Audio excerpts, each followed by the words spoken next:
Hey everybody, what is going on? It is your boy Izlo33 welcoming you back to the Anarchy Analysis Prediction Series live on my channel. We're going into the second week of the Swiss stage with best of threes on our mind. It's do or die for some of these teams as they are in a last-ditch effort to try and make it into knockout stages, while others are on the cusp of making it there themselves. We'll be going through the 1 and 2 matches and the 2 and 1 games all throughout this weekend, which on paper there's actually 6 big, massive series to break down. But before we get into them, let's quickly run down last weekend in terms of the results. So, of the 11 games/series we saw last weekend, it's more than just the weekend, the entire week, we got 7 of them correct, which is a phenomenal score, including a perfect series prediction, Damwon beating BDS 2-0 in pretty clear-cut fashion. As the rest of the series we dropped the GAM TL1, the KT Weibo, Mad NRG, and the DK KT series. As a whole, fairly good overall for us. But without further ado, let's get into this upcoming set of games, and I'm really looking forward to it. Let's get into this. It's C9, it's Fnatic onto the rift for our opening series as EU take on NA for the third time technically this tournament, if we class the World's qualifying series as a game towards the tourney. But yeah, this one's going to be an interesting matchup. I think C9, the first seed of NA, second seed, sorry, versus the second seed of EU. It's going to be close, I think, with how these two teams have been at this World Championship. They're basically in the same sort of boat of who knows.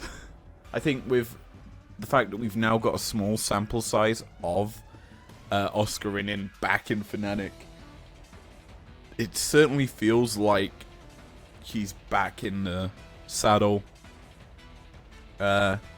As a whole, we haven't really touched on Fnatic that much in our live streams yet. I don't think we've actually watched one of their games, and I think that's impactful.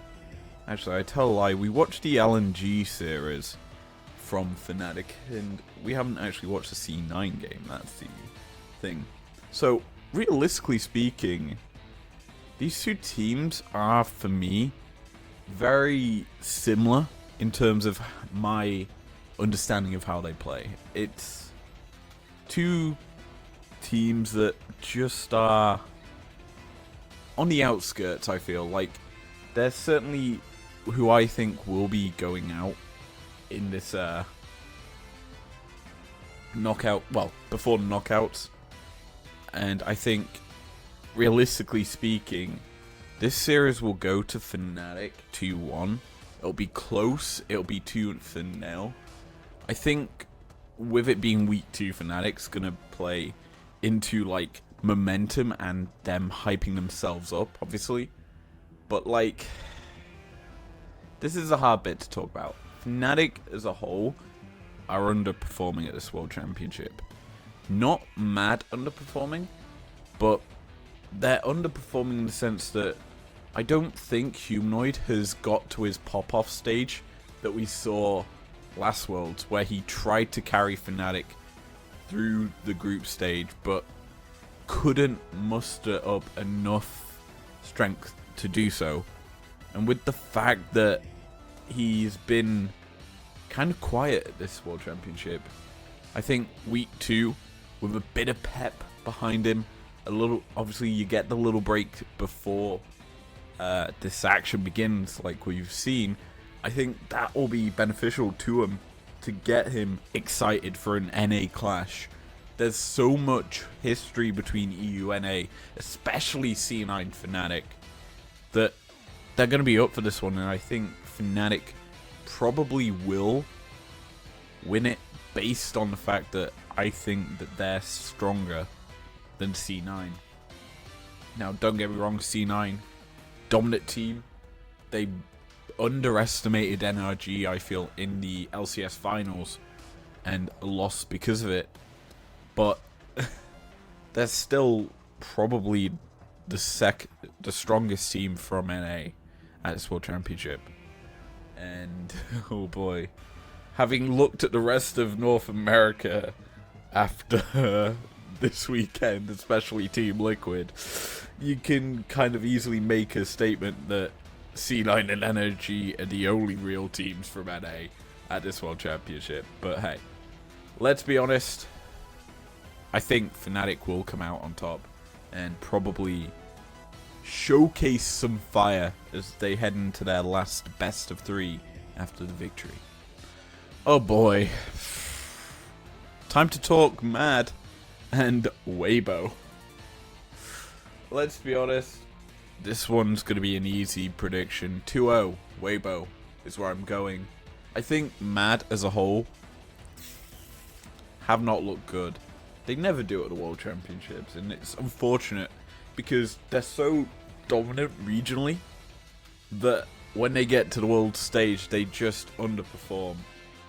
They basically did not show up in their first best of 1 and just got demolished. Like, don't get me wrong, they did dominate early, but Hilly and Elyoya just weren't on the same page. It led to misplay after misplay, and that has been a common cause of Mad games.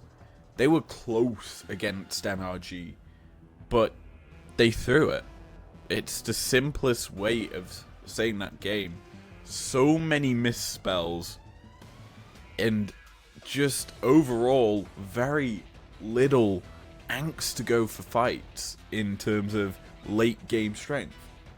And as such, NRG just capitalized on the failures. I think Nyla isn't really a viable pick at this World Championship, with the fact that a lot more safer options are taking priority. I think Kazi's pull may be a bit limited here, and it's being punished by the opposition.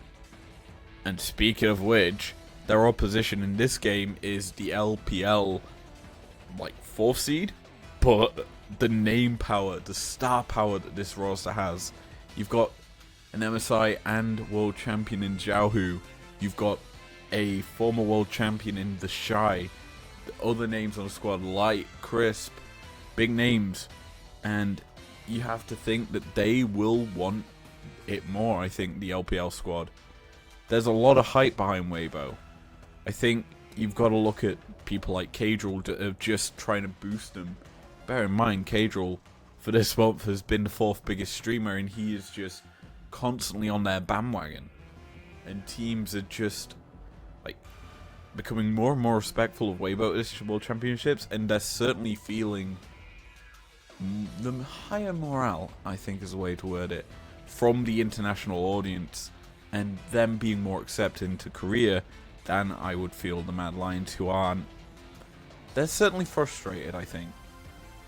The team comms that we heard during their game against NRG, they were trying to be a little jovial, but you could sense there was some angst, some players trying to win versus have fun, and it's unfortunate to say that, but the organization, I think, need to, going into 2024, and bear in mind, I'm writing off the Mad Lions here as a 0-2 loss to Weibo. I think after this series, they're going to have to take a long, hard look going into 2024 with the structural changes to the LEC in terms of rules, with salary caps and everything. I think the roster will change quite heavily. I know that this World Championship, it doesn't really help the fact that they don't have their main head coach in Mac, so they're playing don't get me wrong, Pad's a phenomenal coach, but like, you've not got that core management for the team in place, and it's costing them quite heavily. And I do believe that Mad will restructure going into 2024, and probably will, on all counts of it, go with a completely new, refreshed roster. But yeah, Weibo winning 2-0. That's all you need to take from this. Gam versus DK. Now, I do have on my little piece of recording software me talking about Down 1 versus Fnatic, because I thought that was the original matchup, but it wasn't. But here, Gam versus DK, it's a clean, easy 2-0 to DK. I think Team Liquid versus Gam was a poorly drafted series out of TL. I think you saw the fractures in this team and the issue of going full import roster with a couple of NA players, because you're playing in the LCS, which is a North American region, so you need to have North American players in that team. Now, APA is a phenomenal mid laner that I think's been limited by TL due to how they've created this roster. And it's unfortunate to say, but as a whole, Team Liquid has kind of killed the LCS. And that's me speaking from a outsider who followed that region before I even started following the LEC. That was my main region, LCS. And Team Liquid, with the fact that you paid millions and millions to bring in all these big name stars, world champions, it certainly killed the roster and the league, because the Korean players will all just speak Korean, and APA kind of is left on the outside, having to adapt and been left out, and that kind of costs TL because it forces him to have to play what they want. They're the majority of the team. He's the only North American. He's not fitting in, and it's unfortunate to say, but I think that cost TL against Gam, who, let's be honest, Caddy popped off. He got his Syndra and just demolished them, and that was a big thing. However, what I read up on Twitter, I've got stats pulled from the World Championship. Caddy is the lowest performing player in terms of, it's either gold or experience throughout a game. He's the lowest on that scale, but he's not the worst in the other stat. I don't remember which, but the graphic says he is basically in the middle, down. That's simple as it gets to explain it, and I'm not pulling that graphic up on my phone. Now, he's going up against Showmaker, who is performing quite well. He's been phenomenal on his Nico, as well as other picks that he's got his hands on, and I think DK will pretty easily breeze through Gam, which is unfortunate because Gam are technically the furthest progressed team from the playing stage, and they've done well because they went down in the series. Like, they went into the losers bracket of the playing stage, and to be here in the 1 and 2 club against Damn One of all teams, it's certainly a nice thing for them. They should be proud of how much they've achieved at the World Championship, and as such, it's a very upsetting 2-0 prediction as we pass the halfway point of our predictions this week. Now we arguably get to the more exciting brawls on the Rift, as KT take on LNG.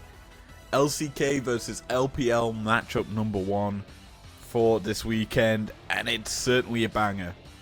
The two teams I have kind of put as dark horses at this World Championship. They're very, very strong. And if you've heard me, I've said that LNG are very good. They technically should be the 2nd seed for the LPL coming into the World Championship, but got shafted out of that title. Doesn't really matter, to be honest, between 2nd and 3rd seeds.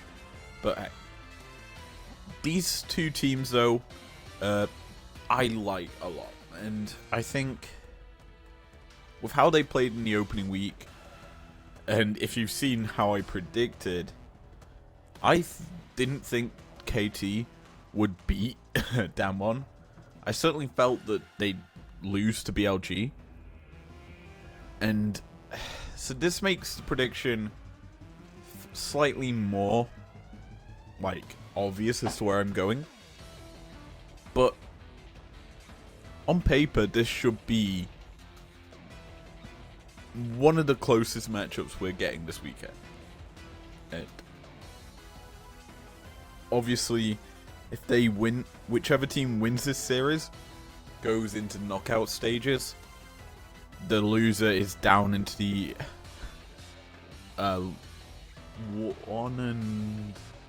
2 and 2 bracket. So, as a whole, you need to win this. And I think we'll see a lot of aggression out of both sides. The crowd will obviously be KT favored, as it's in Korea. They're the home team. But LNG, their Worlds runs are phenomenal when they qualify. A dark horse team from play-ins last year that made it through to quarters and beyond at the World Championship. And this year, I think they're probably going to go to the quarters again. I've gone 2-1 LNG. By far, this squad has shown to me the strength that's needed to make it to the quarters. I mean, don't get me wrong. They had Fnatic in the first game, which there was a lot of question marks about Fnatic. They then faced off in their next matchup against C9, the 1st seed of the LCS, 2nd seed, sorry. I'm so used to thinking C9 are the best team. Oh, I've done it twice now, but they beat the 2nd seed of North America very easily. It wasn't even a contest. And then they almost beat, or they put up a fight against JDG, but it was to no avail. And they lost to their highest seeding in a finals rematch. Obviously, a good brawl. But here against KT, a team that's considered lower rankings, I think that it'll be an absolute brawl and a belter of a game, to say the least. And I'm glad that we're actually going to be breaking that one down. G2 seem to be getting all the Pool 1 teams at this World Championship, as they lost out against Gen G, the Pool 1 from Korea, and now they're against the North American Pool 1 team as they take on NRG. A team at this World Championship that's done well, let's be honest. They're a very inexperienced team on this world stage, and to be in the 2-1 matchup, it's certainly very, very good for them. Now, obviously, we've seen some fumbles from them in their game against Mad. It was obviously a scrappy, very chaotic fumble of a series that I really am glad I did break down. But here, against G2, they're going to be pushed quite heavily. And G2 are a team that, don't get me wrong, they rise to the occasion. I think this will be close, but G2 dominant. G2 are the sort of team to school these young, blooded players and deliver just a decisive killing blow to NA. That's the sort of mindset I've got for it, and the good thing is, whoever wins this series gets a Western team into quarters. At least one. But it's G2-2-0 for me. It's not an easy matchup, to say the least, but I think G2 are just that good and should quite easily dispatch of NA's top seed. And lastly, we've got a series that I've actually seen live in person. It's BLG, it's T1, the MSI semi-finals, lower bracket semi-finals rematch that went to BLG before. But this time, I'm going to be brutally honest with you, I think T1 are going to do the unthinkable of beating them. It's the two Pool 2 teams going up against one another, and I think this is arguably a 2-1 victory to T1. Simply put, this World Championship hasn't been the strongest of performances from T1, and I think BLG have looked better. But when it matters most, players on T1 step up. Guma will probably have a phenomenal performance and get a pentakill. That's my thought. He's that sort of player who gets them sort of things in these sorts of series. Plus, the history of this matchup, chances are there'll be a Baron steal. That's sort of the funny thing to happen. But hey, only time will tell. I'm really looking forward to breaking down all these series starting tomorrow. Or today. God, I'm recording this on the Wednesday. So it's starting tomorrow for me, but when you see this, actually it may be tomorrow, who knows. But yeah, I'm going to end it off here. Thank you very much for joining me. I've got nothing much more to say. Obviously, every single one of these best of threes will be covered live. And hopefully, we cover every game properly. But only time will tell. And thank you very much for joining me. If you enjoyed it, leave a like down below. Subscribe if you're new, if you want to. And I'll see you guys next time. Peace out.